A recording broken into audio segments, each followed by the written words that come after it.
Bonjour! Donc, dans la dernière vidéo, on a vu le lien entre un graphique d'une parabole et la forme canonique, donc son équation canonique. Le gros avantage de l'équation canonique, c'est qu'elle nous permet d'aller trouver facilement le sommet de notre parabole avec les paramètres h et k. Donc, aujourd'hui, on va voir une autre forme, une autre façon d'écrire d'écrire l'équation de la même parabole. Donc, on aurait exactement le même dessin qui passe exactement par le même sommet, mais en jouant un petit peu avec l'algèbre, on peut l'écrire sous une forme différente qui est la forme générale. Le gros avantage de la forme générale, c'est qu'on peut le résoudre avec la formule quadratique, tandis que c'est pas le cas avec la formule canonique. Par contre, la forme générale nous donne moins d'informations par rapport au graphique. Donc, c'est ce qu'on va regarder maintenant. Alors, la forme générale, on l'a déjà vu, hein? C'est la fameuse forme où est-ce qu'on a le paramètre A, paramètre B et paramètre C. On se rappelle qu'il faut la mettre en ordre où on va avoir notre variable qui est exposée en 2, donc au deuxième degré, c'est elle qui va être en premier, elle va accompagner le paramètre A. Ensuite, on va avoir la variable X, donc celle-là n'est pas au carré, et finalement, simplement, notre paramètre C. Et là, le paramètre C, dans ce cas-ci, va avoir une signification. Il va représenter l'ordonnée à l'origine. Donc, c'est-à-dire que si j'ai, par exemple, je vais faire ici, là. Donc, si je me fais un graphique rapide, là, et que j'ai une parabole qui vient passer comme ça, eh bien, notre variable, notre paramètre C, va venir nous identifier où la parabole va venir croiser l'axe des ordonnées ou encore l'axe des Y. Pour les autres paramètres, donc si on regarde le A, c'est le même A qu'on avait dans la forme canonique. Donc, rappelle-toi, la forme canonique, on avait une formule qui ressemblait à f de x est égal à A. Ensuite, on avait x moins h exposant 2 plus k. Donc, le A qu'on avait ici, c'est exactement le même A. Il représente la même chose, il va avoir la même valeur. Donc, si je prends mon équation sous la forme canonique, je la transforme, je la ramène sous la forme générale, la valeur de A va être la même. Si A valait 2, A va encore valoir 2 sous l'autre forme. Donc, c'est exactement le même A, ce qui veut dire qu'il y a la même signification dans mon dessin. Donc, on se rappelle que le A qui était positif représentait un petit bonhomme sourire. On peut ajouter les yeux si on veut, mais pour la forme de la parabole, ça nous fait comme un bonhomme sourire. Tandis que le A qui était négatif nous amenait plutôt un bonhomme baboune comme ça ici. Donc, la forme va être la même, la signification du A est la même aussi. Et plus A va s'éloigner de 0, plus la parabole se referme, et plus A s'approche, et plus elle va s'ouvrir. Pour ça, tu peux te rappeler peut-être le petit exercice qu'on a fait sur Desmos. Ensuite de ça, le paramètre B, lui, il n'y a aucune signification par rapport au graphique, donc il n'est pas très intéressant, ce qui fait que ça nous amène au paramètre C, et lui, on a dit qu'il représentait l'ordonnée à l'origine, comme j'ai montré sur le petit graphique que je vous ai fait. Donc, le point rouge qui est ici représente mon ordonnée à l'origine, comme c'est ici.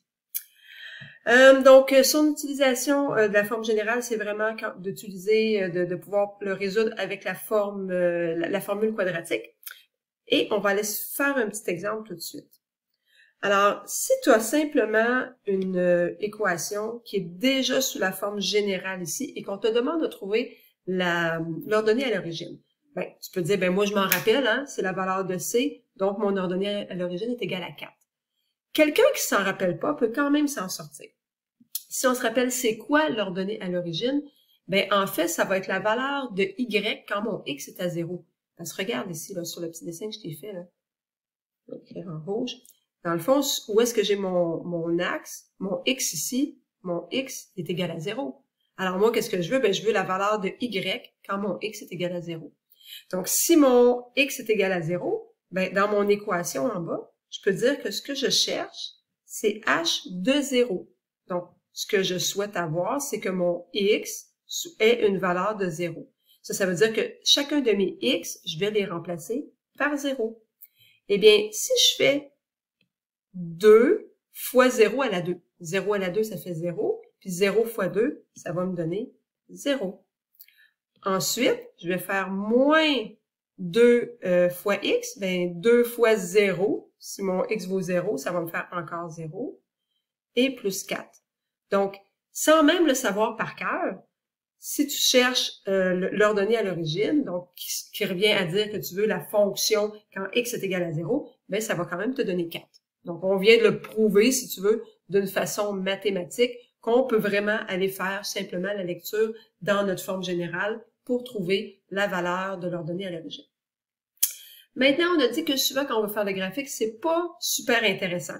Donc, oui, j'ai l'ordonnée à l'origine ici, mais ça me permet pas d'aller trouver d'autres informations sur mon graphique. Donc, on a vu que c'était très utile, par contre, d'avoir un sommet quand je veux faire le dessin. Donc, pour avoir le sommet, on vous donne, dans le fond, des petites formules qu'on peut utiliser ici. Donc, pour aller trouver la valeur de H, on va utiliser cette formule-ci. Et pour trouver la valeur de K, on va voir qu'on va aller remplacer le X dans notre équation. Je vous fais un exemple pour que ça soit plus clair. Donc, ce qu'on va vouloir aller faire, c'est aller trouver le sommet.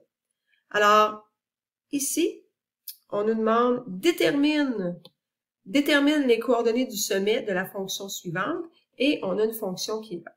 Alors, si on va la décortiquer pour commencer, eh bien, on va voir que notre A, il est de 1/2.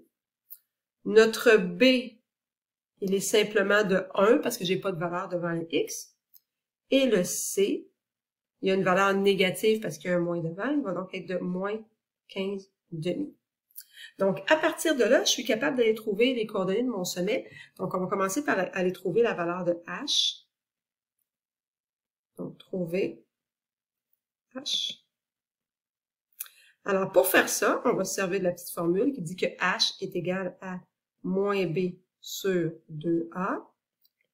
On va remplacer par ce qu'on connaît. Donc, B, on a dit qu'il y avait une valeur de 1, mais on a un petit moins en avant qu'on ne doit pas oublier, donc moins 1. Et A a une valeur de 1/2. 2 fois 1/2, ça va me faire 1, ce qui vient que j'en viens à dire que c'est moins 1 divisé par 1. Ça va donc me donner simplement moins 1. Alors, on a trouvé la valeur de H, il nous reste à trouver la valeur de K.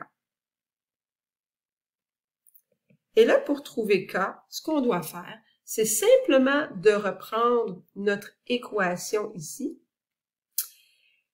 et de remplacer les X par la valeur qu'on vient de trouver. Je t'explique. Dans un graphique comme j'ai ici, nous, on vient de trouver la valeur de H. Donc, ce qu'on vient de trouver, je vais mettre ça en vert, là. On vient de trouver ici la valeur de H. Dans notre cas, on disait qu'il valait quoi, là? Dans notre cas, il vaut moins 1, donc c'est sûr que ça marche pas avec mon dessin, là. C'est pas le dessin de la bonne fonction que j'ai faite, mais je viens de trouver la valeur de H.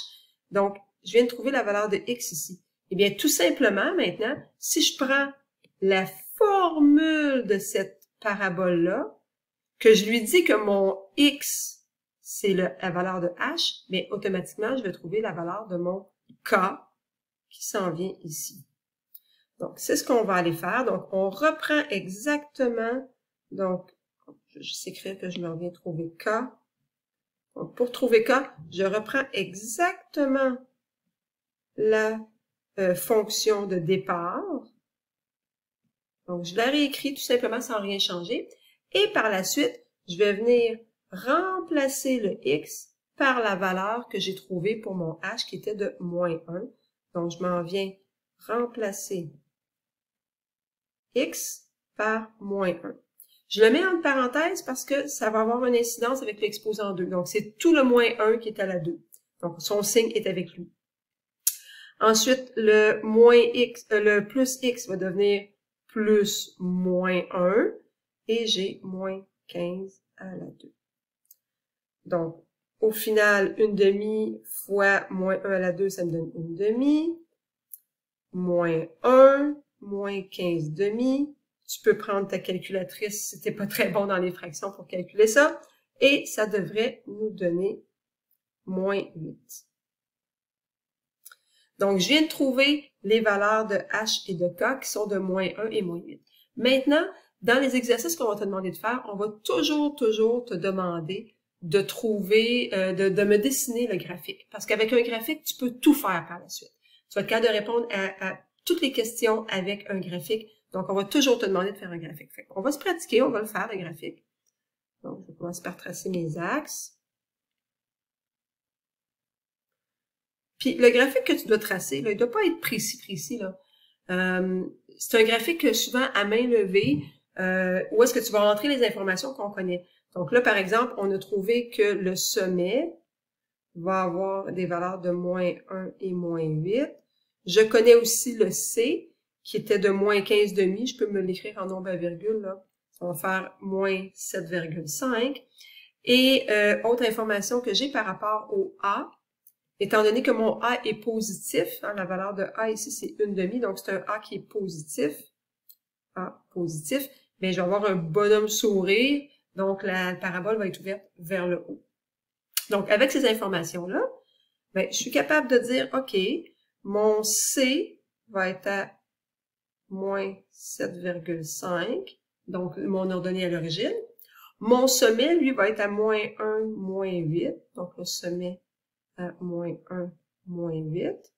Et à partir de là, je peux tracer. On voit que c'est une ouverture vers le haut.